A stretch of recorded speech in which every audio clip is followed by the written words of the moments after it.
말씀을 좀 나누도록 하겠습니다. 사도행전 14장 19절 말씀인데 한번 이 본문을 같이 한번 읽어보고 좀 이야기를 나누어 보려고 합니다. 19절의 말씀을 같이 한번 읽어봅니다. 시작.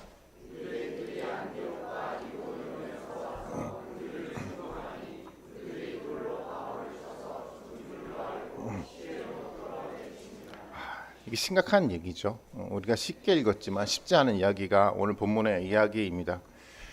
사람들이 안디옥과 이고니온으로부터 원정까지 왔어요. 그곳에서 와서 사도 바울을 돌로 쳐 죽였습니다. 사람들의 눈에는 사도 바울이 죽은 것처럼 보였습니다. 상상을 한번 해보면 사도 바울의 몸이 어땠을까요? 돌에 맞아 죽은 것처럼 보였습니다. 숨소리도 잘 들리지 않고요. 돌에 맞아서 몸에 피투성이가 됐을 것 같아요. 몸만 피투성이가 됐을까요? 아마 머리도 피투성이가 돼서 아마 사도 바울의 모습이 있었을 거라고 생각이 되는데요. 그런 심각한 상황 가운데 있었는데 이 본문에 보니까 그 피투성이가 됐던 사도 바울인데요. 다음 날 일어서서요. 바나바와 함께 더베로 가서요. 사도 바울은 또 복음을 증거합니다. 좀 사도 바울이 좀 이해가 좀 됩니까? 제정신이 아닌 것 같지 않습니까?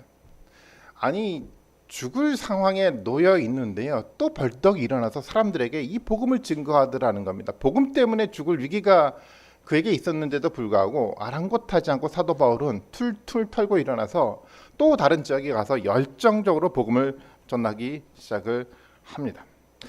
어떻게 사도 바울이 이렇게 복음에 미친 사람이 될 수 있었을까요? 보통 사람들은 복음을 전하다가 조금 어려움들이 생겨나면 복음에 대한 열정들이 쉽게 사라져 가버립니다. 그런데요, 사도 바울은 이 복음에 대해서 변하지 않는 열정을 가지고 어느 곳에 가든지 간에 열정적으로 복음을 증거하고 있었습니다. 도대체 사도 바울은 어떤 마음이었길래 이런 복음에 대한 열정을 가졌을까요? 저는 그렇게 생각을 했습니다. 사도 바울은 복음을 전하는 것이 아니고요. 사도 바울은요, 복음을 고백한 사람입니다. 사도 바울은요, 예수 그리스도를 통한 구원의 은혜가 마음속에서 감격적으로 다가오기 시작을 했어요. 예수 그리스도의 재림과 더불어 오는 영광된 하나님 나라에 대한 소망이 사도 바울 마음 가운데 그득했다라는 겁니다. 그 그득했던 그 마음들을 가지고요, 사람들에게 이 복음을 고백했습니다. 비록 돌에 맞아 당하는 이 고통이 사도 바울 가운데 있긴 했었지만 이 마음 가운데 존재하고 있었던 이 복음에 대한 열정과 감격이 있었기 때문에 그 고통이 사도 바울을 지배하지 못했습니다. 로마서 8장 18절에 보면 이 사도 바울의 마음이 잘 표현되어 있습니다. 한번 로마서 8장 18절의 말씀을 같이 한번 읽어봅니다. 시작.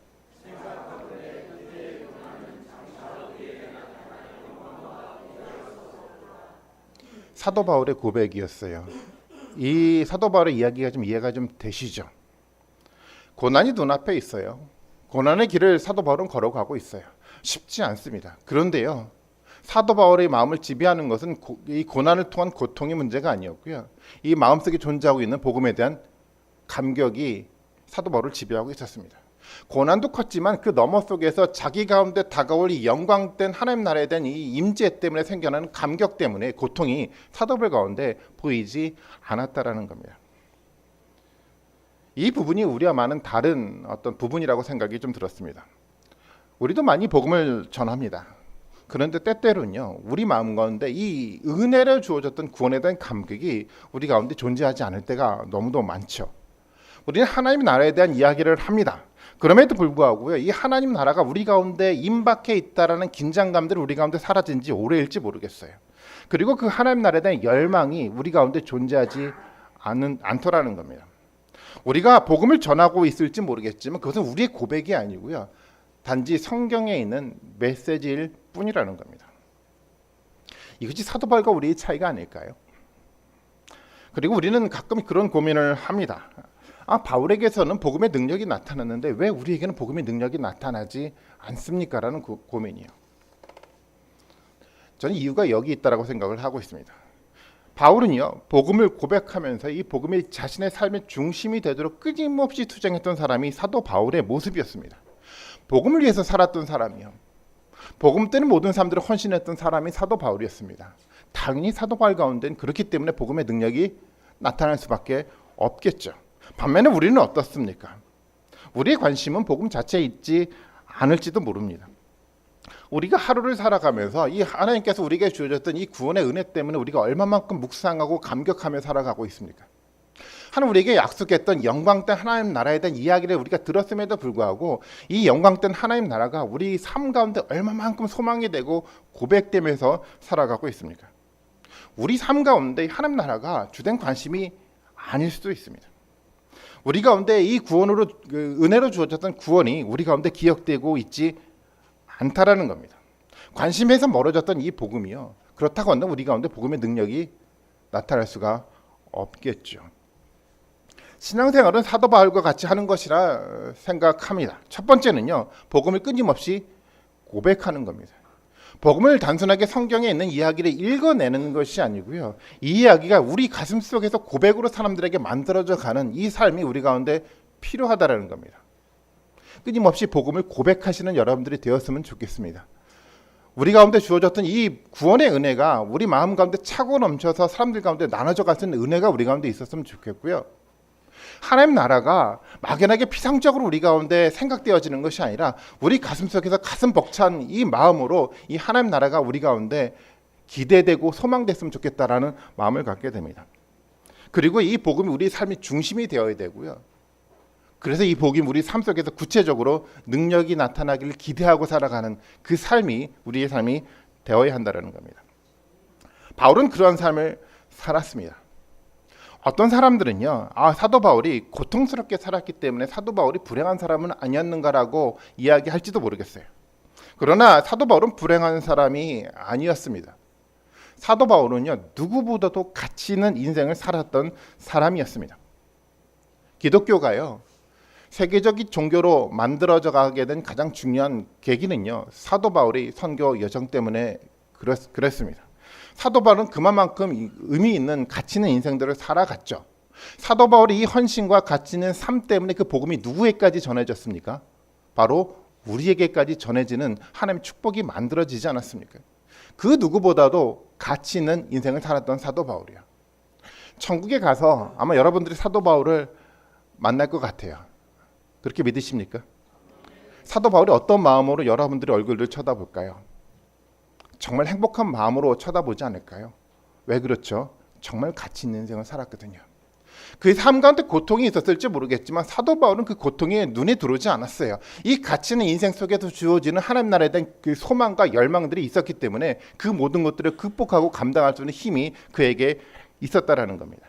이것이 사도 바울의 신앙하는 방법이었습니다. 사도 바울의 행동에 또 이해가 되지 않는 것이 있는데, 오늘 본문의 21절의 말씀인데 거기에 보면 사도 바울이 다시 어디로 돌아갑니까? 복음을 전하고요, 많은 사람을 제자로 삼고요, 루스드라와 이고니온과 안디옥으로 돌아갔다고 표현하고 있어요. 루스드라와 이고니온과 안디옥이 어떤 도시였습니까?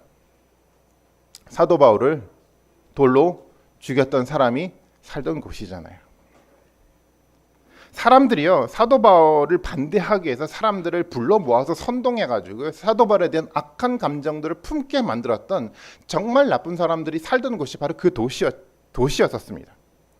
사도 바울은 그 도시로 다시 돌아가고 있습니다. 보통 사람들은 어떤 마음이었을까요? 나를 고통스럽게 했던 그 도시를 보고 싶지도 않았을 것 같아요. 그 도시를 생각할 때마다 마음속에 생겨나는 이 화와 울분 때문에 아마 치가 떨렸을지 모르겠어요. 그런데요, 그 도시 가운데 사도 바울은 다시 복음을 들고 들어가겠다라고 결정을 했습니다. 정말 제정신이 아닌 사람이었습니다. 사도 바울의 마음속에 도대체 어떤 마음이 있었길래 이런 삶들을 사도 바울이 살았을까요? 저희가 수요일날 빌립보서 말씀을 좀 나누는데요, 빌립보서 말씀을 통해서 이 사도 바울의 마음이 조금은 이해가 될 수가 있었습니다. 빌립보서 1장 21절의 말씀인데 이런 표현을 좀 하고 있습니다. 같이 한번 읽어볼까요? 시작.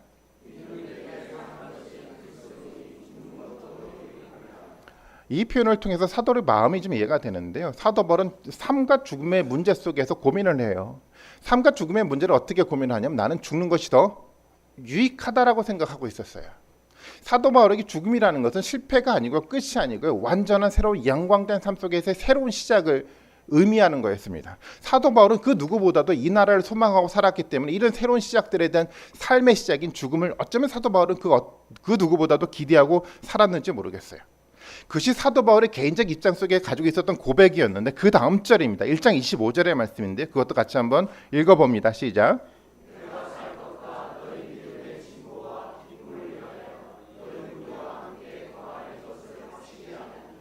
사도 바울의 이야기가 그겁니다. 내가 살아야겠다라고 결정을 합니다. 왜 살아야 되는지 아십니까? 사도 바울이요. 나의 유익을 위해서가 아니고요. 빌립보 형제들의 믿음의 진보를 위해서 내가 살아야겠다라고 결단을 합니다. 사도 바울의 삶의 방법이 그랬습니다. 사도 바울은요. 내 삶의 진보를 위해서 살아가지 않았어요. 사도 바울은요. 복음의 진보를 위해서 살아갔고요. 또 하나는요. 복음을 듣는 복음의 연약한 사람들의 믿음의 진보를 위해서 사도 바울을 헌신할 줄 아는 사람이 사도 바울의 인생이었습니다. 개인의 삶의 유익을 포기하고요. 사도 바울은요. 형제들의 믿음의 견고함들을 만들어 가기 위해서 자신의 삶들을 헌신하는 것이 사도 바울의 인생이었습니다. 나의 진보가 아니고요. 믿음의 형제들의 진보를 위해서 자신을 내려놓을 수 있는 삶이 사도 바울의 삶의 모습이었습니다. 이것이 궁극적인 하나님 나라의 진보를 이루어가죠. 오늘 본문 속에서도 마찬가지입니다. 사도 바울은요. 루스드라와 이고니온과 안디옥으로 다시 돌아갑니다. 사도 바울은 이것이 어떤 의미를 가지고 있는지를 너무도 잘 알고 있었어요. 사도 바울을 돌로 죽였던 그 사람들을 다시 한번 만날 수 있었고요. 그들 때문에 사도 바울은 더 커다란 고통을 겪을 수도 있었습니다. 그럼에도 불구하고 사도 바울은 그 선교의 여정들을 다시 한번 결단하고 들어가게 됩니다. 사도 바울의 눈앞에는요. 자신의 고통이 보이지 않았어요. 사도 바울의 눈에 누가 보였습니까? 자신의 고통이 아니고요. 그 도시 가운데 살고 있는 믿음이 연약한 형제들이 눈에 보였어요. 아시는 것처럼 그 지역을 다니면서 복음을 사도 바울이 증거했고요. 사람들이 복음에 반응하고 복음을 믿기 시작을 했어요.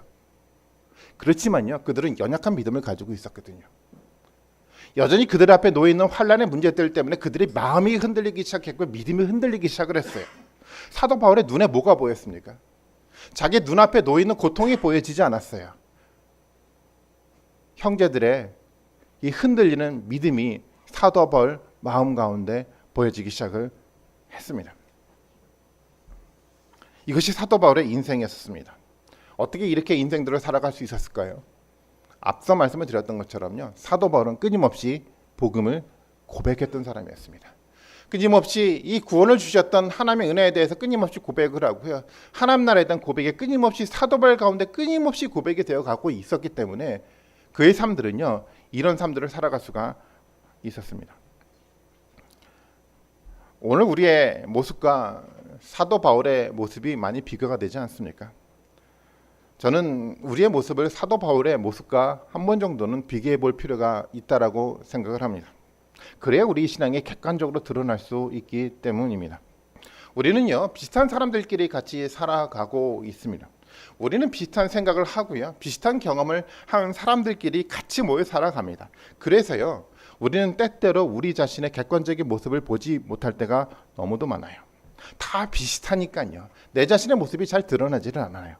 하지만 사도 바울의 모습 속에 우리 자신의 모습들을 들여다본다고 한다면 우리가 얼마만큼 복음에 동떨어진 삶들을 살았는지를 발견하게 됩니다. 우리는 과거에 비슷한 사람들끼리 모여 살면서 저 정도면 나도 신앙생활들을 해올 수 있어라고 생각했을지 잘 모르겠지만 사도 바울의 삶들을 한번 돌아다보면서 우리가 어떻게 복음의 길들을 가야 될지 진지하게 고민해 볼 수 있다라고 생각을 하게 됩니다. 바울이 가진 복음의 삶과요, 우리가 가지는 복음의 삶과는 너무도 거리가 멀게 느껴집니다. 바울은요, 자신의 진보를 위해서 살아가지 않았습니다. 사도 바울은요, 이웃의 복음의 진보를 위해서 살아갔습니다. 우리가 십계명을 통해서 잘 알고 있는 것처럼요, 사도 바울은요, 자신이 아니라 이웃을 사랑하고 이웃의 사랑을 위해서 자신의 진보를 포기할 줄 아는 사람이 바로 사도 바울이었습니다. 우리는 어떻습니까? 우리는 우리가 가지고 있는 고통 때문에요, 다른 사람들이 고통을 볼 수 있는 힘이 우리 가운데 있지 않습니다. 우리는요, 우리가 받았던 상처 때문에 다른 사람들이 받고 있는 상처가 눈에 보이지 않습니다.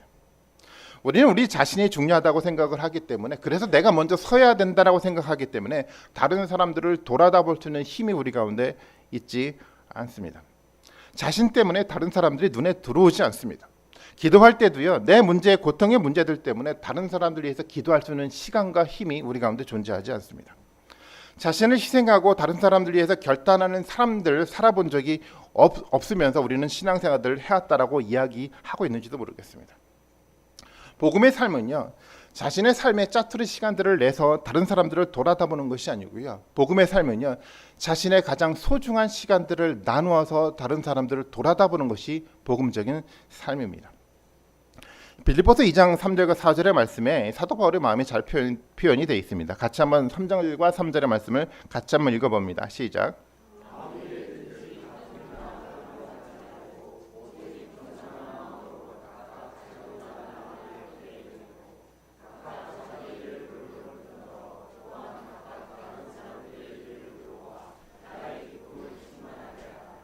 아멘. 이것이 복음적인 삶입니다. 이런 고백이 우리 가운데 있었으면 좋겠습니다. 겸손한 마음으로 자기보다 남을 낮게 여기는 삶이요, 자기 일을 돌아볼 뿐만 아니라 각각 다른 사람들의 일을 돌아다 볼 줄 아는 그 믿음의 삶이 우리 가운데 있기를 원합니다. 바울이 돌아가고 싶지 않은 그 땅을 다시 밟은 이유는요, 그 땅 가운데 있는 믿음이 연약한 사람들을 위해서 그 땅을 밟았습니다. 고통이 눈앞에 보였음에도 불구하고요, 그들을 사랑하는 마음 때문에 그 도시를 향해 바울은 나아갔습니다. 그곳에 가서요, 사도 바울은요, 그들의 믿음을 단단하게 만들었습니다. 오늘 22절의 본문에 보면 이런 표현을 하고 있습니다. 그들의 믿음을 견고하게 만들어 가는데요, 22절의 말씀을 통해서 알 수 있는 것처럼 마음을 굳게 해서 그들의 마음을 지키게 했다라고 사도 바울은 이야기를 좀 하고 있습니다. 마음을 지키는 것이요, 믿음을 단단하게 만드는 것입니다. 사람들은요, 사도 바울로부터 복음을 들었어요. 어떤 삶을 살아야 될지에 대한 깨달음이 그들 마음 가운데 새겨져 가기 시작을 했습니다. 마음의 말씀이 들어왔어요. 그런데 그 다음이 중요하죠. 마음에 들어온 그 말씀이요, 떠나지 않도록 지켜내는 것이 중요합니다. 보통 사람들은 어떻습니까? 사람들이 말씀을 마음속에 받아들여요. 깨달음이 생겨납니다. 그런데 이 말씀이 마음속에서 지켜지지가 않아요. 세상 사람들의 이야기를 들어가면서 마음속이 흔들려져 가기 시작을 합니다. 세속적인 신앙의 모습을 가진 사람들의 이야기 때문에 또 마음이 흔들려져 가기 시작해요. 복음적 삶에 대한 결단과 마음들을 가졌음에도 불구하고 시간들이 지나가면 지나갈수록 흔들리는 마음 때문에 그 결단을 지켜내지 못하는 것이 우리의 모습일 수 있습니다. 사도 바울은요, 그들을 향해 다시 한번 다가갔어요. 그들을 마음을 지키도록 그들의 믿음의 권면을 하고 있다는 겁니다. 야고보가요, 이것에 대한 정확한 이야기를 좀 하고 있습니다. 야고보서 1장 7절 8절의 말씀인데요, 같이 한번 읽어볼까요? 같이 한번 읽습니다. 시작.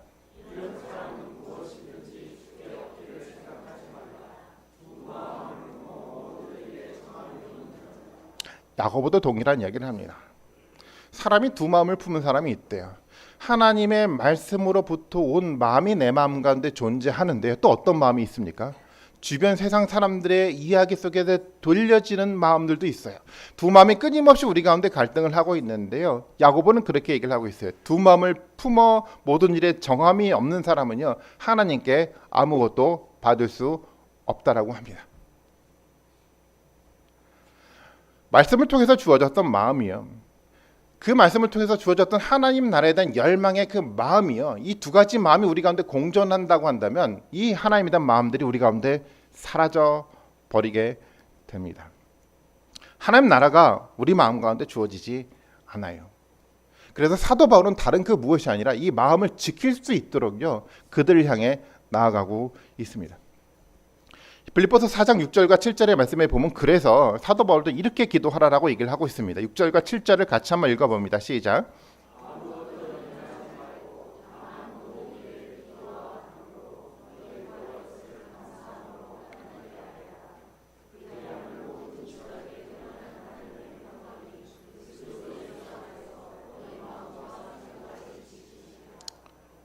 사람들은 염려하기 시작해요.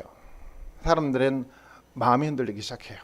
복음의 결단을 하지만 마음이 흔들리기 시작하고요. 우리 삶을 돌아다보면서 마음이 흔들리기 시작하고요.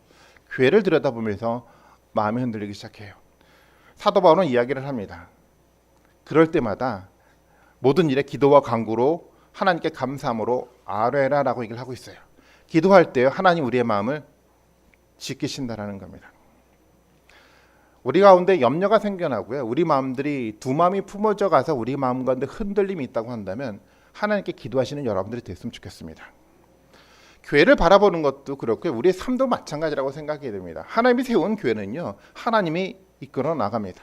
교회를 보면서 어떨 땐 때로는 염려가 생겨나는데 염려가 생길 때는 우리는 어떻게 해야 됩니까? 하나님께 감사함으로 기도하면 돼요. 그게 우리가 가야 될 길입니다. 하나님이 세운 교회는요. 하나님이 절대 포기하지 않습니다. 물론 십자가 복음에서 떠난 교회는 하나님이 버립니다. 하지만 십자가를 붙들고 기도하는 교회는요. 하나님은 절대 포기하지 않습니다. 우리 마음이 흔들림 없이 하나님 앞에 기도하고 우리 마음들을 지켜나갈 때 그 마음을 통해서 하나님은 위대한 역사를 여러분들의 삶들을 통해서도 충분하게 이뤄 나가실 겁니다. 바울은 또 14장 22절을 통해서 이런 이야기를 합니다. 14장 22절을 같이 한번 읽어볼까요? 같이 있습니다. 시작.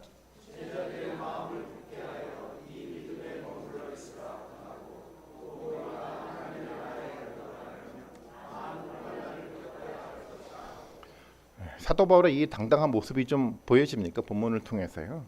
사도 바울은 사람들에게 마음을 굳게 하라고요. 그것을 통해서 믿음을 굳건하게 지켜라라고 얘기를 하고 있고요. 또 어떤 얘기를 합니까? 하나님 나라에 들어가라면요. 뭐가 있습니까?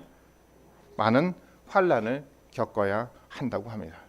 사도 바울은요. 어설프게 그들의 삶을 위로하지 않았어요. 조금만 시간이 지나가면 우리 가운데 어려움이 없어지니까 조금만 참자라고 사도 바울은 이야기하지 않았어요. 사도 바울은요. 믿음을 가지면 가질수록 더 커다란 환란이 우리 가운데 온다라고 강하게 이야기를 하고 있습니다. 그래서요. 이 환란을 피해갈 길을 사도 바울이 가르쳐 준 것이 아니라 환란을 적극적으로 대면하고 그것을 극복할 수 있는 믿음을 그에게 주기를 원했다라는 겁니다. 누가 이 사도 바울과 같은 말을 할 수 있을까요? 오늘 우리의 모습을 보면요. 우리는 그렇게 말하는 것을 즐겨할지 모르겠어요. 어려움들이 있으면요. 교회에 오면 어려움들이 사라진다라고 말하고 싶어 할지 모르겠어요. 말씀을 가지고 살아간다라는 건요. 끊임없이 세상과 대면하면서 우리 가운데 어려움들을 주는 삶을 우리는 예상을 하고 있어야 함에도 불구하고요. 교회만 오면 어려움들이 다 사라져간대요. 교회만 오면 고난이 사라져가고 환난이 우리 가운데 있지 않다라고 이야기하고 싶어 하는지 모르겠습니다. 사도 바울은 달랐어요. 교회만 오면 뭐가 있습니까? 환난이 생긴대요. 신앙을 가지면요. 고통과 고난이 생긴다라고 사도 바울은 이야기를 하고 있습니다. 사람들은요. 사도 바울이 환난에 대한 이야기를 하게 되면 이런 고민이 생겨날 수 있습니다. 사람들이 이 환난을 두려워하고 교회를 떠나면 어떻게 될까라는 생각을 하게 되겠죠. 우리도 그렇지 않습니까? 그렇지 않아도 믿음이 부족한데요. 사람들이요. 아직까지 믿음이 연약한 사람들이잖아요. 근데 그런 사람들에게 환난이 우리 가운데 있을 거란 이야기는요. 그들을 두려워하게 만들지 않을까요? 그들이 교회를 떠나면 어떻게 될까요? 바울은요. 사람들이 교회에서 떠날 것을 걱정하지 않았습니다. 사도 바울은요. 그들이 복음의 진리에서 떠날 것을 걱정했습니다. 이것이 사도 바울의 고민이었습니다. 우리도 같은 고민을 해야 된다고 생각합니다. 사람들이 떠날 것들에 대한 두려움들이 아니고요. 우리가 십자가의 복음에서 떠날 것을 두려워할지 않은 믿음의 고백이 전 우리 가운데 먼저 필요하다고 생각을 합니다. 복음 때문에 우리 가운데 불이익이 생겨나고요. 복음 때문에 우리가 고통과 환난을 생겨난다고 하더라도요. 우리가 예수 그리스도의 십자가의 복음을 지킬 수 있는 믿음이 우리 가운데 필요하고요. 그런 권면이 전 우리 가운데 필요하다고 생각이 됩니다. 여러분 삶 가운데 여러분들이 신앙을 붙들고 살아가면요. 여러분들의 삶 가운데 어려운 일들이 충분하게 닥칠 수 있습니다. 여러분 그것을 예상하고 살아가시는 여러분들이 되었으면 좋겠습니다. 하지만 그 삶 가운데 또한 보여져가는 복음의 능력을 또한 경험하는 여러분들이 되시기를 바라겠습니다. 저는 그것이 교회라고 생각이 됩니다. 교회는요, 어려움이 사라져가는 그 이야기를 권면하는 공동체가 아니고요. 우리 가운데 고난이 있음들을 우리가 인지를 하고 우리가 그 속에서 우리가 마음을 지켜내도록 서로 간에 권면하는 공동체가 하나님의 교회 공동체입니다. 사도 바울은요, 그들을 믿음으로 권면을 하고 23절의 말씀에 보니까요, 그들이 각 교회에서 장로를 선택했다라고 이야기를 합니다. 사실 이야기는 오늘 우리의 관점속에 보면 조금 당혹스러운 이야기죠. 당시에 있었던 교회들이요, 탄생한 지 얼마나 됐을까요? 시간적으로 정확하게 계산할 수는 없지만 채 1년도 되지 않았을 것 같아요. 신앙생활한 지 1년도 되지 않는 그 사람들을 사도 바울은 누구로 세웁니까? 장로들을 세워가고 있습니다. 어떤 사람을 장로로 세웠을까요? 1년밖에 되지 않았던 신앙이 연약한 그 사람들을 장로로 세우는데요, 어떤 사람이 이 장로의 대상이 됐을까요? 교회 오래 출석한 사람을 세웠을까요? 봉사를 많이 한 사람을 세웠을까요? 아니면 조금 재력이 있는 사람을 장로로 세웠을까요? 물론 본문에는 명확하게 기록되어 있지 않지만 그 상황 속에서 바울의 마음을 이해해 본다고 한다면 그 선택 기준이 보여갑니다. 어떤 사람이었을까요? 마음을 굳게 지킬 수 있는 사람이요. 어떤 상황 속에도 흔들리지 않고 마음을 붙들 수 있는 힘 있는 사람을 장로로 세웠을 것입니다. 복음의 메시지를 가지고요, 교회 성도들의 마음을 지켜낼 수 있는 사람이요, 바로 이런 사람이 장로의 역할 아니겠습니까? 단순한 재력이 있어서 장로의 역할이 주어져 가는 것이 아니고요, 사람들이 복음에 대해서 흔들려 가기 시작을 할 때요, 사람들이 예수 그리스도의 십자가에서 자꾸만 마음들이 떠나갈 때요, 그 예수 그리스도의 십자가의 복음을 붙들라라고 마음을 강건하게 만들어갈 수 있는 그 힘을 가질 수 있는 사람이 바로 교회 지도자가 되어야 한다는 겁니다. 사도 바울은 장로들을 세워서요, 금식시키고 있습니다. 결단하게 하는 겁니다. 복음의 일에서 떠나지 않도록요. 우리가 어떤 환란이 우리 가운데 있다고 하더라도 하나님께서 우리에게 주셨던 이 복음에 대한 열정들이 우리 마음속에서 사라져가지 않게 하도록 사도 바울은 금식하며 그들을 결단시켜 나가고 있습니다. 그렇게요, 초대교회는 세워져 갔습니다. 짧은 시간 동안 교회는 세워져 갔어요. 그럼에도 불구하고 이 교회가 세계 곳곳 가운데 교회를 만들어가는 터가 되어 갔다라는 겁니다. 그렇게요, 하나님의 교회가 세워져 갔어요. 그리고 그렇게 교회가 땅끝까지 복음을 증거하면서 하나님의 교회를 이 세상 곳곳 가운데 세워가는 힘이 되었습니다. 바로 이러한 모습 때문에요. 이런 모습을 보면서 이제는 우리의 문제라고 생각이 됩니다. 1세기 때 사도 바울을 통해서 만들어져 갔던 이 복음의 역사의 과정들을 들여다보면서 그렇다고 한다면 우리 교회는 어떤 교회로 세워져 가야 할까요? 시은소 교회는 어떻게 세워져 가야 됩니까? 첫 번째는요, 복음을 고백하는 교회가 되어가야 됩니다. 복음을 단순하게 이야기하는 것이 아니고요, 복음의 이야기가 우리 가운데 감격적으로 경험이 돼서 사람들에게 이 감격을 나눌 수 있는 복음을 끊임없이 고백하는 그런 공동체가 되어야 합니다. 여러분 삶 가운데 다른 것이 중요하지 않아요. 우리 삶 가운데 나눔을 통해서 뭐가 고백이 돼가야 되죠? 우리 가운데 주어졌던 예수 그리스도를 통해 주어졌던 이 구원의 신비한 은혜가 경험들이 우리 가운데 고백되어져 가야 되지 않겠습니까? 우리 가운데 약속되었던 하나님 나라의 그 영광된 나라를 바라보면서 이 나라에 대한 소망들을 우리 가운데 나눠가져야 되지 않겠습니까? 복음을 고백하시는 여러분들이 되었으면 좋겠습니다. 참 익숙하지 않죠. 구원의 은혜를 나누는 거예요. 하나님 나라에 대한 소망을 우리 가운데 나누는 거예요. 너무도 익숙하지 않아요. 하지만 하나님의 건강한 교회가 되어가기 위해서는요, 우리는 복음을 고백할 줄 알아야 합니다. 익숙하지 않지만 여러분 복음을 고백하는 여러분들이 되셨으면 좋겠습니다. 그리고요, 서로 마음을 지킬 수 있도록 권면할 수 있는 공동체가 되어가야 됩니다. 우리는 복음의 메시지를 들어요. 우리는 하나님 말씀을 좀 듣습니다. 하지만 시간이 조금씩 지나가면 마음이 흔들려져 가기 시작해요. 아니, 복음의 메시지가 아니고요, 하나님 말씀이 아니고요, 조금 세상적인 방법으로 좀 요령껏 살아가면 좋지 않을까라는 흔들리는 마음이 우리 가운데 생겨날 때가 너무도 많지 않습니까? 그래서 우리는 많이 실패하는 삶들을 살아가게 돼요.